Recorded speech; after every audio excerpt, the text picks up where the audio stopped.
할렐루야. 지난주에 우리는 주일 오후에 왜 사도신경인가 라고 하는 주제를 가지고 함께 말씀을 나눴습니다. 사도신경은 교리도 아니고 그리고 또 주문도 아니다 라고 이렇게 말씀을 드렸습니다. 사도신경은 우리의 신앙의 고백이다 이렇게 말씀을 드렸어요. 고백인데 이 고백의 내용을 몰라요? 고백인데 고백이 막연합니다. 그러다 보니까 어려움을 당하고 문제를 만나면은 우리가 흔들리게 되는 거죠. 확신이 없는 겁니다. 이 고백이라는 가슴에서 우러나와야 되거든요. 가슴에서 우러나오려면은 이 고백에 대해서 확실히 알고 그리고 그것이 바로 나의 믿음이 되고 내 신앙의 믿음의 고백이 될 때 그 신앙의 고백이 힘이 있고 능력이 이제 되게 되는 것이죠. 그래서 우리는 계속 이 영적 진리, 복음의 진리에 대해서 우리가 정확히 이제 알아야 되는 것입니다. 에베소 4장 13절에 보시면은 우리가 아는 것과 믿는 것이 하나가 될 때에 우리가 온전한 사람이 된다라고 그렇게 말씀하고 계시거든요. 우리가 이 믿는 것과 아는 것이 하나가 될 때에 우리는 정말 흔들림이 없는 신실한 믿음의 사람이 되는 것이죠. 그래서 오늘 호세아 선지자도 오늘 함께 읽은 호세아서 6장 우리 1절에서 3절에도 보시면은 오라 우리가 여호와께로 돌아가자 여호와께서 우리를 찢으셨으나 도로 낫게 하실 것이고 우리를 치셨으나 싸매어 주실 것임이라 여호와께서 이틀 후에 우리를 살리시며 셋째 날에 우리를 일으키실 것이다. 우리가 그의 앞에서 살게 되리라 이렇게 말씀하고 계시거든요. 그러면서 3절에 우리 한번 다 함께 같이 한번 읽어보겠습니다. 같이 있습니다. 시작. 그러므로 우리가 여호와를 알자 힘써 여호와를 알자 그의 나타나심은 새벽빛같이 어김없나니 비와 같이 땅을 적시는 늦은 비와 같이 우리에게 임하시리라 하니라. 여기 보면 여호와를 알자 그리고 힘써 여호와를 알자 이렇게 이제 말씀하고 계시는 거거든요. 이스라엘이 무너진 이후 이 호세아서가 기록될 당시에 이스라엘은요 가장 잘 살던 시기입니다. 여로보암이 통치하던 그 시기는 바로 북이스라엘이 가장 부강했던 때였어요. 그런데 가장 그렇게 세상적으로는 부강할 그때가 지금 호세아 선지자가 볼 때는 가장 영적으로 곤고한 시기라는 겁니다. 가장 위기의 순간이라는 거예요. 그러면 이스라엘이 왜 이렇게 영적으로 곤고해졌냐? 그것은 여호와 알기를 힘쓰지 않았다는 거죠. 세상에 집중하고 세상의 풍요에 취하다 보니까 하나님을 아는 지식을 잃어버릴 때 그들은 겉으로는 부자인지 모르지만 속으로는 가장 곤고한 사람이 되고 말았다는 거죠. 그래서 바로 우리가 이 어려운 시기를 지나가는 길도 힘써 하나님을 알아야 된다는 것이죠. 오늘은 우리가 사도신경 이제 두 번째 시간 이제 본론으로 들어왔습니다. 우리가 사도신경을 고백할 때 전능하사 천지를 만드신 하나님 아버지를 내가 믿는다고 고백하잖아요. 이 이제 신앙 고백의 이 시작의 부분을 오늘 함께 좀 나누고자 하는데요. 몰트만이라고 하는 참 21세기 그 위대한 신학자가 있어요. 이분은 본래 하나님을 안 믿던 분이었습니다. 1944년이었는데요. 바로 2차 세계대전이 끝나기 1년 전에 독일 군인으로 참전을 하게 됐다가 영국군에게 붙잡혀가지고 포로로 끌려가요. 거의 죽음의 위기 가운데서 그 포로 수용소에서 스코틀랜드 출신의 이제 군목 목사님에게서 성경을 전해받습니다.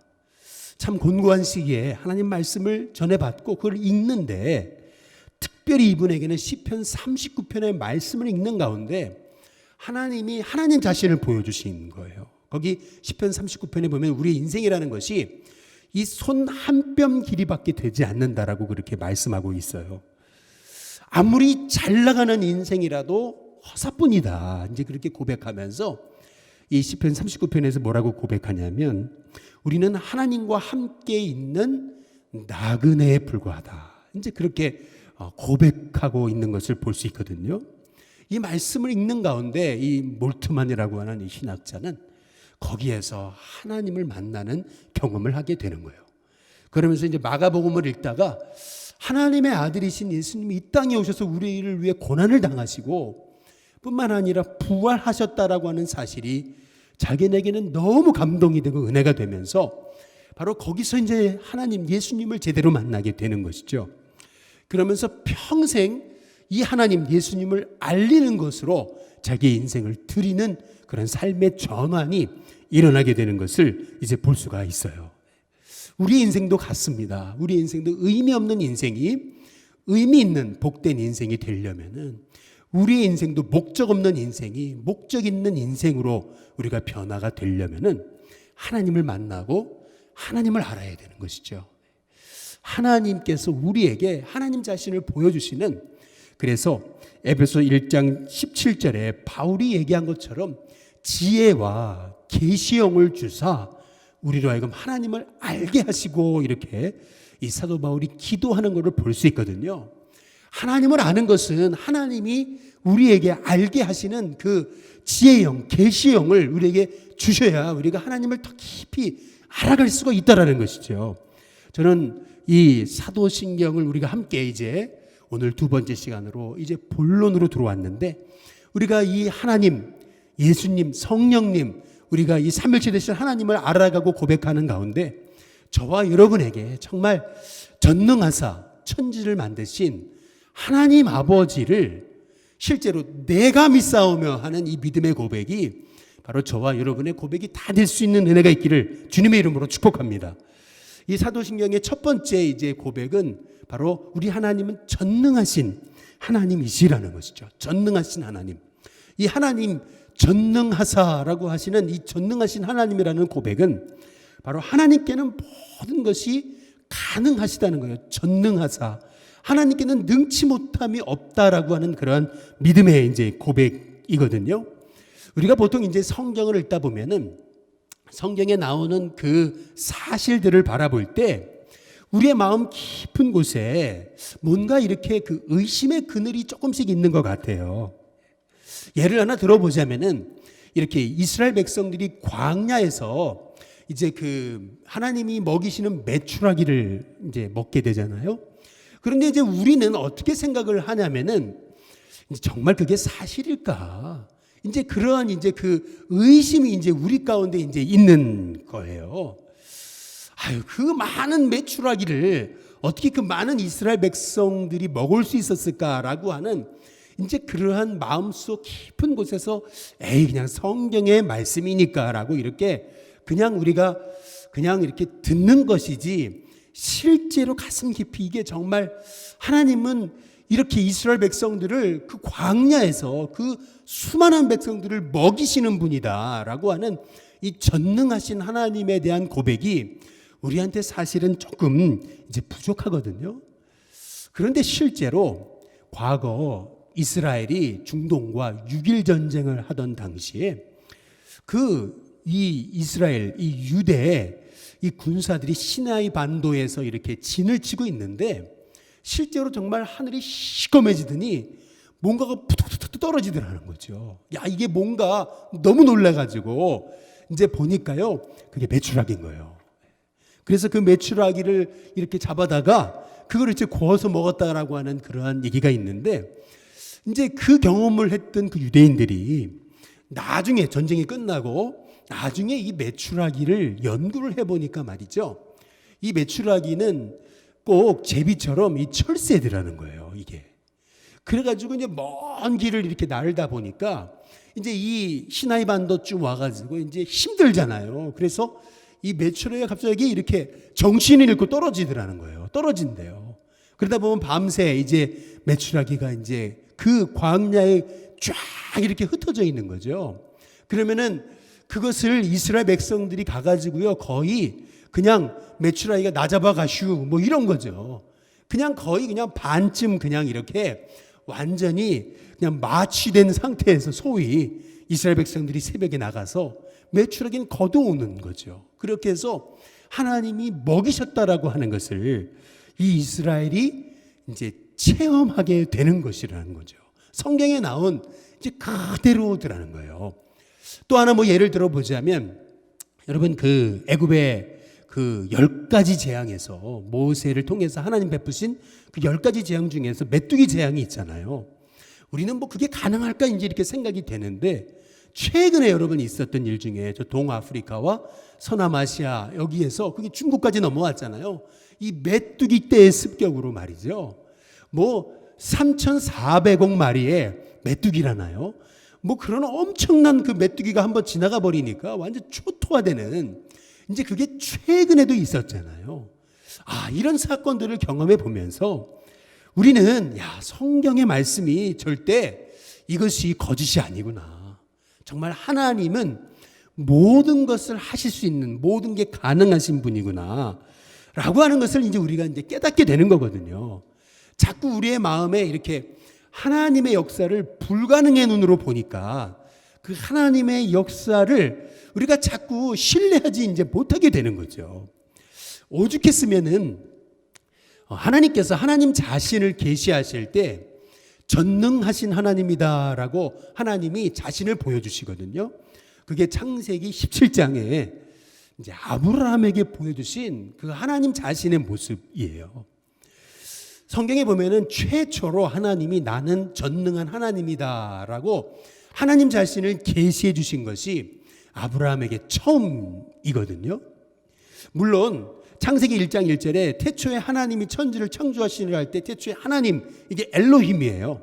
엘로힘이라고 하는 말의 뜻은 전능하신 하나님이에요. 물론 하나님은 창세기 1장 1절부터 나는 전능한 하나님이다라고 하나님 자신을 계시하셨지만은, 그러나 하나님이 실제로 한 개인에게 나타나셔가지고 나는 전능한 하나님이다라고 말씀하신 것은 이게 창세기 17장에 아브라함에게가 처음이거든요.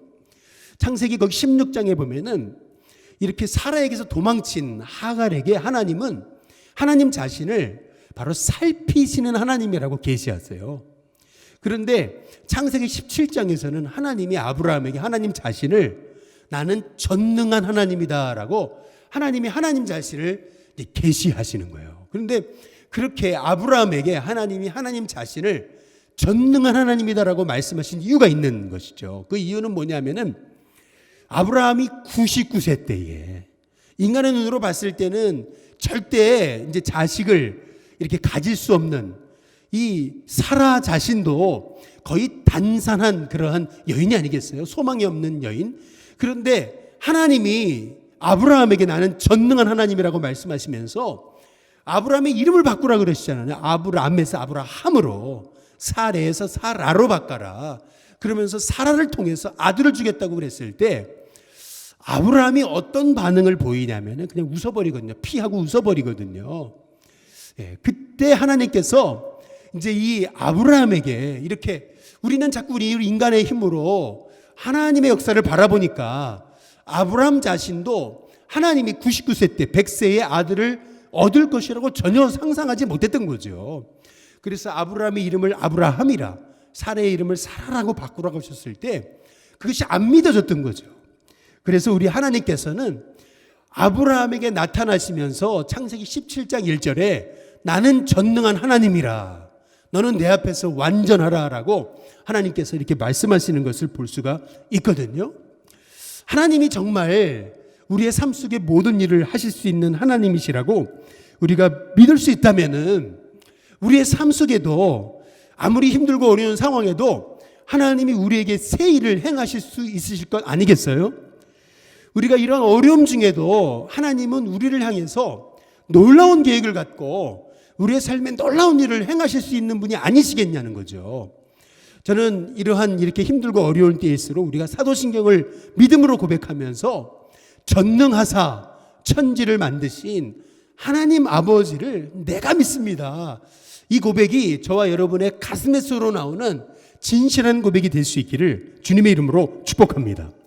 두 번째, 오늘 여기 사도신경에서 고백하는 두 번째 고백은 전능하사 천지를 만드신 하나님이시라는 거예요. 우리 하나님은 천지를 만드신 하나님이시다는 거죠.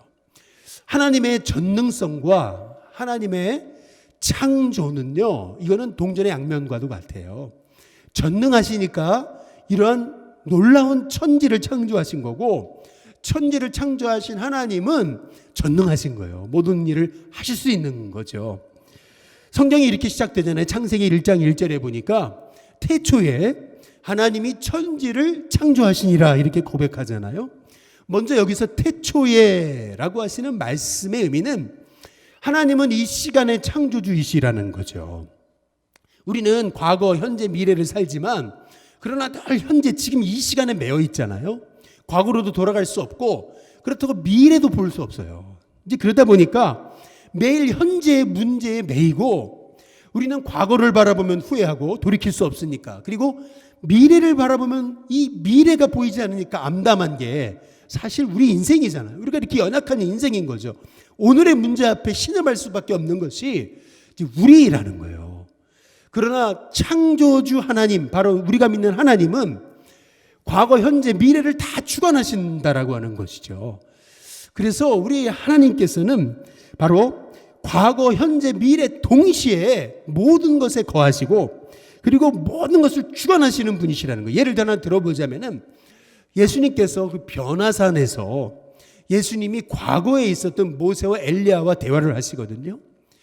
우리 예수님의 이 모습을 볼 때 바로 우리 예수님, 우리 하나님은 이렇게 인간의 시간을 초월하신다라는 거죠. 뿐만 아니라 베드로가 예수님께 나는 부인하지 않습니다 했을 때 예수님은 오히려 바로 네가 나를 3번 부인할 거다, 네가 돌이킨 후에 형제를 굳게 하라고 그렇게 말씀하시잖아요.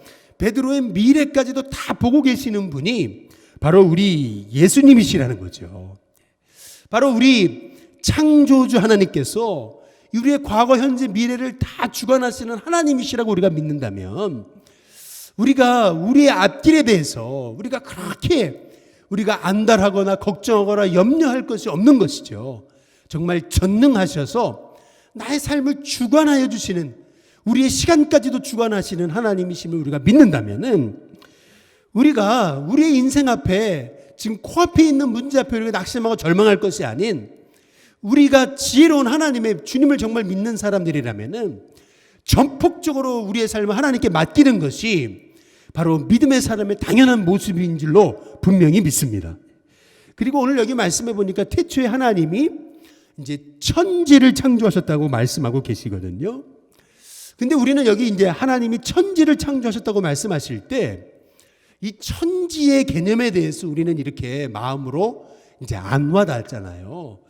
뭐 우리가 보통 이렇게 이제 나라에서 뭐 요새 뭐 코로나로 인해서 뭐 이렇게 이 나라 어려운 분들을 이렇게 돕는다고 할 때 뭐 몇 조의 뭐 돈 뭐 이렇게 가지고 지원한다 막 이러지만은 이게 감이 안 오잖아요. 그런데 마찬가지로 우리가 천지를 창조하셨다라고 하실 때 하나님이 만드신 이 온 우주 만물이 얼마나 이게 광활하고 대단한 것인지요.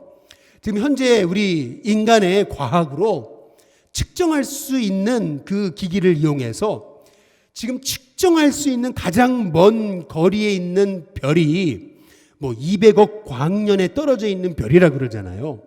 근데 그 200억 광년에 떨어져 있는 별이란, 200억 광년이라는 게 뭐냐면은 빛이라는 게 1초에 30만 킬로미터를 가는데 그 30만 킬로미터를 가는 1초에 그 빛이 20억 년을 그 쉬지 않고 달려가야 도달할 수 있는 거리라 그러잖아요.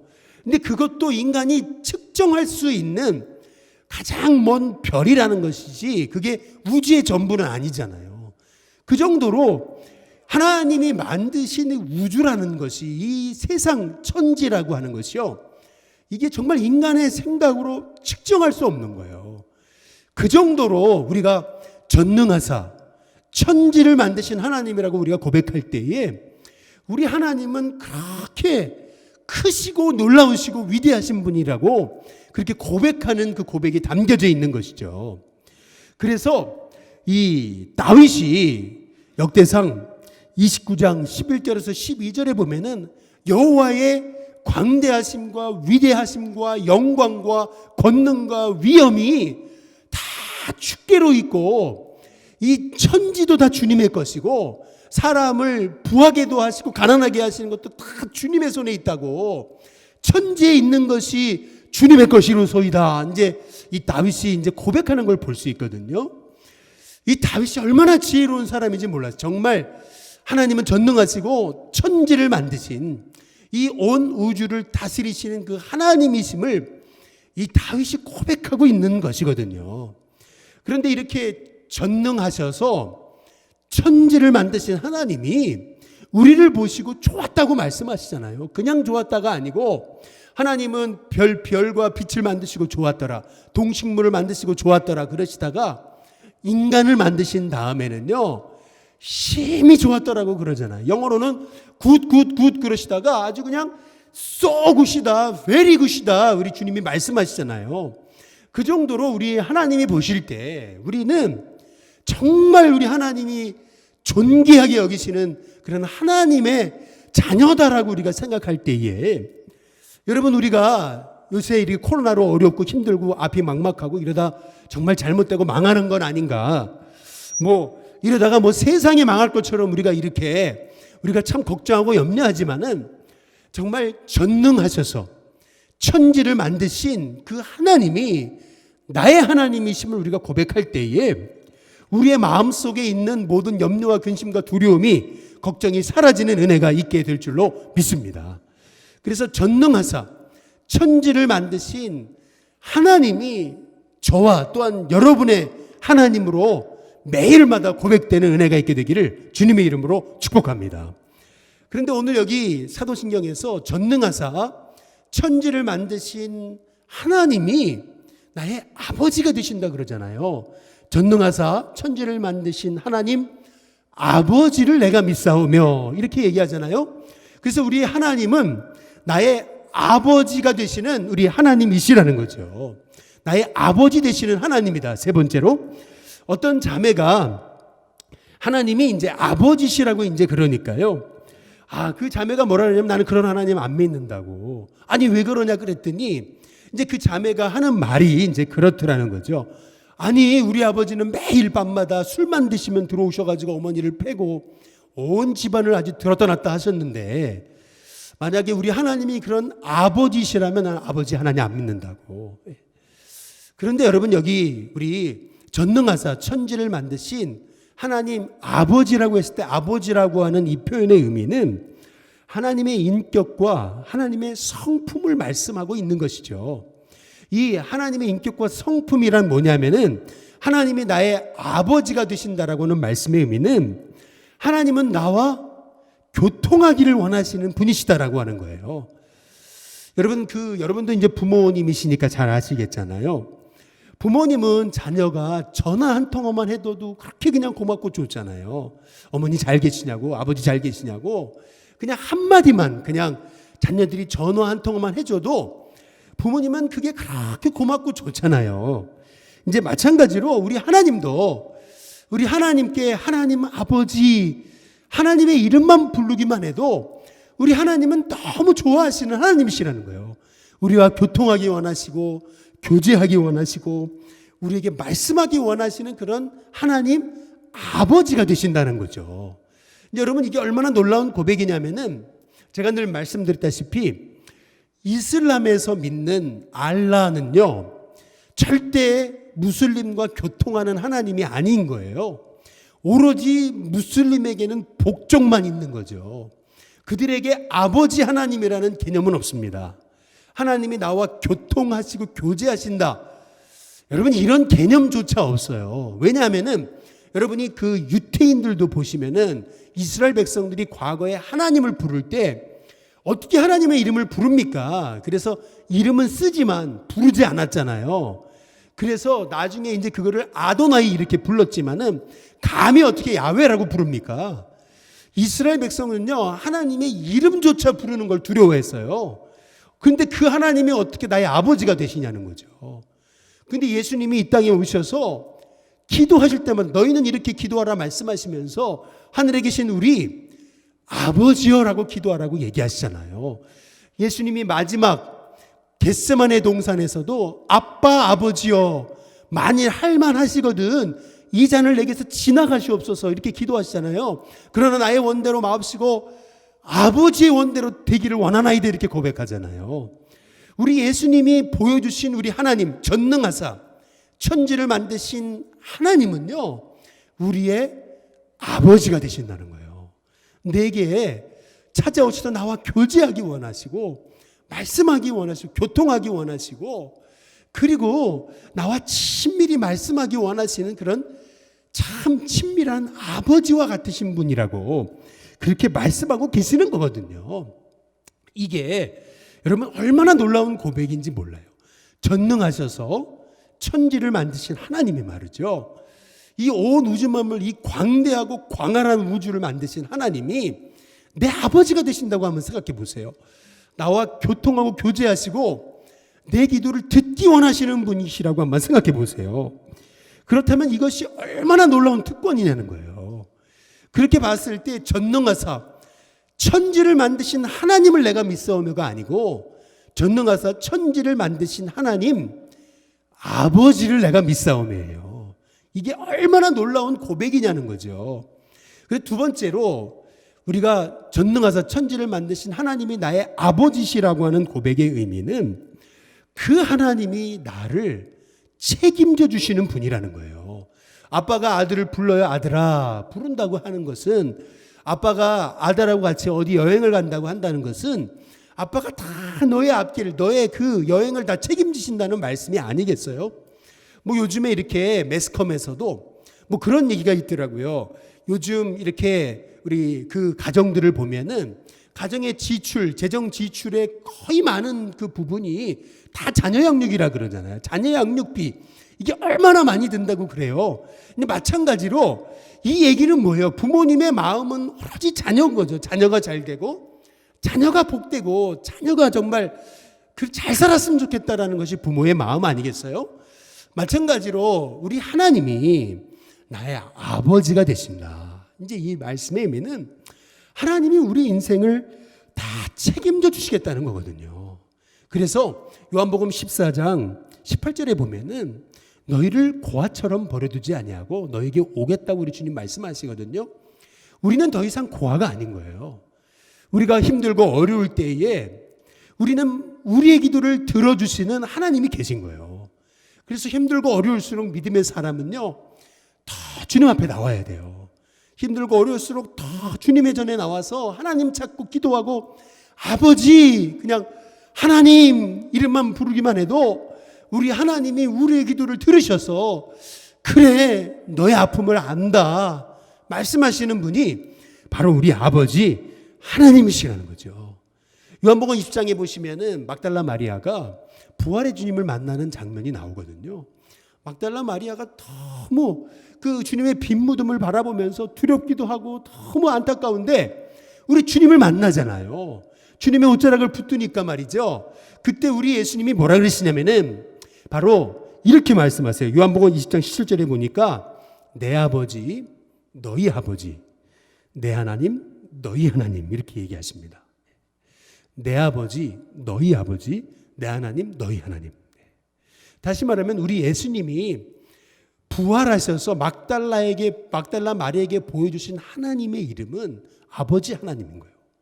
내 아버지 너의 아버지, 내 하나님 너의 하나님. 그렇게 요한복음 20장 17절에서 그렇게 말씀하시는 걸 볼 수 있어요. 우리 하나님은요, 우리 아버지세요. 정말 자식에게 가장 좋은 것을 주기 원하시는, 우리의 삶을 책임져 주시는 아버지 하나님이시라는 거죠.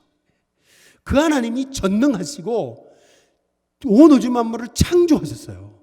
그 하나님이 내 아버지가 되신다는 거예요. 이게 얼마나 우리에게는 축복이고 특권이고 얼마나 비밀스러운 것이냐는 거죠. 이것이 저와 여러분의 참 고백이 되고 여러분의 믿음이 될 수 있다면은, 여러분의 삶에 아무리 힘들고 어려운 일이 있어도 하나님은 여러분을 통해서 그 어려움이 오히려 복이 되게 하시고, 하나님이 그 어려움 중에도 여러분을 일으켜 주시는 은혜를 덧입혀 주시리라 믿습니다. 마지막 세 번째로 우리 하나님이 아버지시라고 하는 고백의 의미는, 여러분 자식이 아프고 힘든데 아버지가 모른 척할 사람이 어디 있어요? 오히려 그 아픔을 함께 하고 싶은 거죠. 그래서 우리 하나님이 전능하시고 천지를 창조하신 하나님이 내 아버지시라는 말씀의 의미는 나의 고통 중에 나와 함께 하시는 분이시라는 거죠. 내 고통 중에 나와 함께 하기 원하시는 분. 그래서 이사야서 53장에 5절의 말씀에 보면 그가 찔림이 바로 우리의 허물 때문이고 그가 상함이 우리의 죄악 때문이다. 우리의 아픔과 우리의 고통, 이것을 함께 하기를 원하시는 하나님 아버지시라는 것을 우리에게 이제 말씀하고 계시는 것을 볼 수가 있는 거거든요. 옛날에 한참 베스트셀러 중에 여러분 가시곡이라는 조창인 씨의 아마 그 책을 아마 아실 거예요. 왜 이렇게 가시곡이라는 이름을 붙였어요? 아이가 이제 백혈병에 걸려 죽어가고 있는데 아버지가 해줄 게 아무것도 없잖아요. 아들을 위해 할 수 있는 게 없잖아요. 근데 이 가시곡이라는 게 어떤 곡이죠? 자식을 위해서요. 엄마는 이 고기를요, 아이를 낳고요, 새끼를 낳고 그리고 나서 엄마는 어디론가 떠나버리죠. 그러면 아빠, 이 아버지 고기가, 이 가시고기가 이 자식을 먹이고 살리려고요, 먹지도 않고 자지도 않고 그 아이를 돌보고 결국에는 이 가시고기 새끼를 말이죠, 결국에는 살려내서, 그래서 나중에는 자기가 죽고 자기 몸을 그 새끼에게 주는, 그러니까 먹지도 않고 자지도 않는 이 모습, 바로 이것이 이 가시고기, 이 아버지와 같은 모습으로 이제 보여졌던 것이 이제 그 소설의 내용이 아니겠어요? 마찬가지로 우리 아버지 하나님이요, 우리의 고통을 대신하시고 함께 하시는 그 모습의 가장 절정은 다름 아닌 십자가인 거죠. 바로 예수님의 십자가가 바로 우리의 고통 가운데 함께 하시겠다고 하는, 그래서 예수님이 십자가에서 바로 다 이뤘다 하시는 말씀은 내가 이만큼 너희를 사랑했다고 하시는, 사랑한다고 하는 말씀이 아니겠어요? 너희들의 고통을 다 짊어지기까지 내가 사랑한다라고 하는 그런 주님의 말씀인 거죠. 바로 우리가 힘들고 어려울 때 우리 하나님은 아무것도 안 하시는 분이 아니시고 바로 우리의 고통 중에 우리와 함께 하시는 하나님이시라는 것을 분명히 바로 전능하사 천지를 만드신 이 창조주 하나님이 나의 아버지가 되신다. 여러분, 이것이 얼마나 놀라운 고백인지 모르는 것이죠. 저는 우리 일신교회 성도님들이 이제 사도신경을 고백할 때마다 전능하셔서 정말 천지를 만드신 하나님이 나의 아버지십니다, 내가 믿습니다 라고 고백할 때에 이것이 입술로만 고백드리는 고백이 아니라 저와 여러분의 정말 가슴의 고백이 될 수 있게 되기를 주님의 이름으로 축복합니다. 이 말씀을 드리고 마치겠습니다. 우리 김승훈 목사님이라고 할렐루야 교회를 담임하시는 우리 김승훈 목사님이 쓰신 나는 믿습니다라는 책이 있습니다. 이 책에 보니까 이런 얘기를 해요. 이거 우리가 하나님이 아버지라고 하는 이것이 얼마나 놀랍고 위대한 것인지 자기가 깨닫게 된 한 가지 그 간증이 하나 있는데, 이제 북한에서 이제 탈북한 그 형제들 그 선교 축제가 있었는데 그때 이제 참석했다가 탈북한 청년 한 사람이 탈북하게 된 과정에 대해서 간증을 하는데 이런 간증을 하더라는 거죠. 북한에서 나오기 전에 어머니가 그런 얘기를 하시더라는 거예요. 너가 힘든 일이 있으면은 그때 하나님 아버지를 찾아라. 하나님 아버지는 너의 가장 큰 도움이 되신단다. 이제 그렇게 부모님이 말씀해 주셨는데, 에이, 하나님이 어디 있어? 이제 이렇게 그냥 하나님을 신뢰하지 않고 믿지 않는 청년이었다는 거죠. 근데 탈북을 해가지고 중국에서 있는 중에 중국 공안에게 잡혔다는 거예요. 발각이 됐는데 공안이 들이닥치는데, 야, 이제 죽었구나, 이제 끝났구나, 두려움이 몰려오는 순간 갑자기 그 어머니가 하신 말씀이 생각이 나더라는 거죠. 하나님 아버지, 저 도와주시면 안 되겠어요? 하나님 이럴 때 어떻게 해야 돼요? 아버지 어떻게 해야 돼요? 그러는데 말이죠, 이 공안이 들이닥쳐가지고 하는 말이 갑자기 뜻밖의 말을 하더라는 거예요. 너 한국에서 왔지? 이러더라는 거예요. 아니, 한국에서 오지 않았잖아요. 근데 갑자기 튀어나온 말이 그렇다고 이렇게 대답이 나오더라는 거예요. 그러니까 공안이 이제 공안 옆에서 이제 그 공안의 말을 통역해 주는 사람이에요. 이 사람이 이제 한국말로 이제 얘기하는 거죠. 그러면 너 어디서 왔어, 한국? 그러니까 서울에서 왔다고. 그냥 자기도 모르게 그 말이 튀어나오더라는 거예요. 그런데 그 다음 질문이, 그러면 한국의 주소를 대봐라고 했으라면은 그냥 붙잡혀 갔을 거라는 거예요. 근데 갑자기 이 사람이 말을 돌리더라는 거예요. 이 공안이 이제 통역해 주는 사람이 뭐라 그러냐면은 이제 그러는 거예요. 옆에 사람도 한국에서 왔냐고. 근데 순간 말이죠, 그렇다라고 대답을 했을 때 옆에 사람들도 이제 질문을 할 텐데 잘못 대답을 하면은 다 걸릴 텐데, 근데 순간 자기도 모르는 사이에 그 옆에 사람도 한국에서 왔냐고 이제 그러니까 그렇다라고 대답을 했더라는 거예요. 이제 끝났구나. 저 사람들의 질문에서 잘못 대답하면 끝난 거구나 이렇게 생각하고 있는데 공안이 이제 그러더라고요. 그러면 가보라고. 근데 신기하죠? 이제 살았다는 생각은 들지만은 또 붙잡힐 거 아닌가라는 두려움 때문에 다들 그냥 정신없이 막 나가는데 공안이 이 형제 이 어깨를 붙잡더라는 거예요. 아, 이제 올 게 왔구나. 올 게 왔구나. 그러는데 공안이 그러더라는 거죠.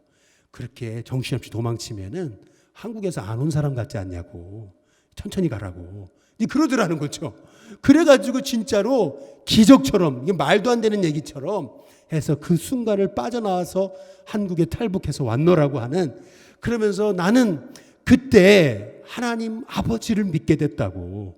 이제 그렇게 고백하면서 그 탈북한 형제가 내가 예수님을 믿게 된 이유에 대해서 그렇게 그 어머니가 알려주신 하나님 아버지라는 게, 그러니까 그 어머니는 북한에서 숨겨진 그리스도인이었던 거죠.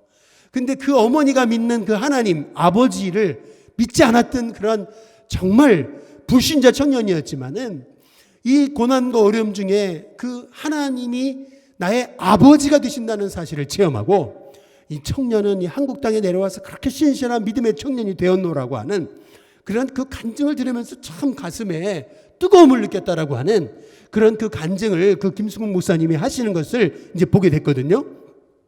여러분, 우리 하나님, 전능하신 하나님, 창조주 하나님이 내 아버지가 되신다. 이 아버지가 되신다는 것은 내가 생각하는 것 이상으로, 내가 생각하는 것보다 놀라운 것으로 우리 하나님이 나의 삶에 함께 하시고 채워주시고 인도하시는 하나님이시라는 고백 아니겠어요? 그렇다면 이 하나님, 전능하사 천지를 만드신 창조주 하나님이 내 아버지가 되신다면은 내 인생 속에 어떤 어려움과 고난이 있어도 내가 무엇을 두려워하겠습니까?